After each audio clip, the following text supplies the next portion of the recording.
Hey guys, এই ভিডিওতে আমরা বিভিন্ন বাংলা সিনেমার আপডেট নিয়ে আলোচনা করব যেগুলো বিগত কিছু সময় আমাদের সামনে এসেছে। সবার প্রথমে কথা বলা যাক 2026 সালের ঈদের সিনেমা নিয়ে। আমি এখন পর্যন্ত ঈদ উল ফিতরের 3টা সিনেমা নিয়ে বেশি এক্সাইটেড আছি। শাকিব খানের প্রিন্স, তারপরে আফরান নিশোর দম এবং শরীফুল রাজের একটা সিনেমা আসছে যার নাম হচ্ছে বনলতা এক্সপ্রেস। তো হ্যাঁ, ঈদে মুক্তি পেতে যাওয়া হাজার হাজার সিনেমার মধ্যে যদি কোনো সিনেমা টিকে থাকতে পারে তাহলে এই 3টা সিনেমা অনেক উপরে থাকার সম্ভাবনা আছে।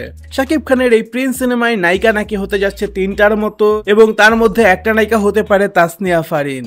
তো এই রুমারটা কতটা সত্য সেটা কিছুদিন পরেই জানা যাবে। অন্যদিকে দম সিনেমার মেকাররাও অফিসিয়ালি অ্যানাউন্স করে দিয়েছে তাদের সিনেমা। এই সিনেমার মূল কাস্টে এখন আছে হচ্ছে আফরান নিশো, চঞ্চল চৌধুরী এবং পূজা চেরি। সিনেমাটা শুটিং করা হবে হচ্ছে কাজাকিস্তানে এবং খুব তাড়াতাড়ি এর শুটিং শুরু হয়ে যাবে।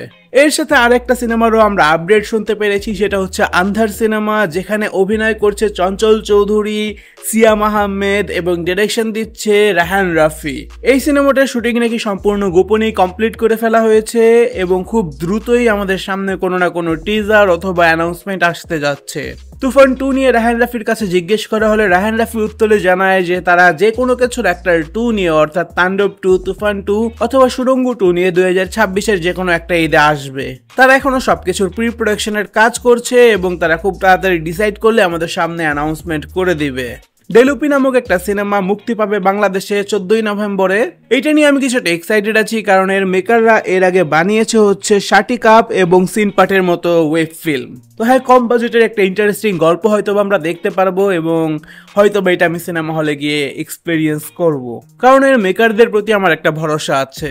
আরিফিন শুভর নীলচক্র সিনেমা ওটিটিতে রিলিজ পেয়ে গিয়েছে। তো তোমরা যারা যারা সিনেমা হলে এই সিনেমাটা দেখো নাই তারা গিয়ে দেখে আসতে পারো, যদিও সিনেমাটা তেমন একটা ভালো না।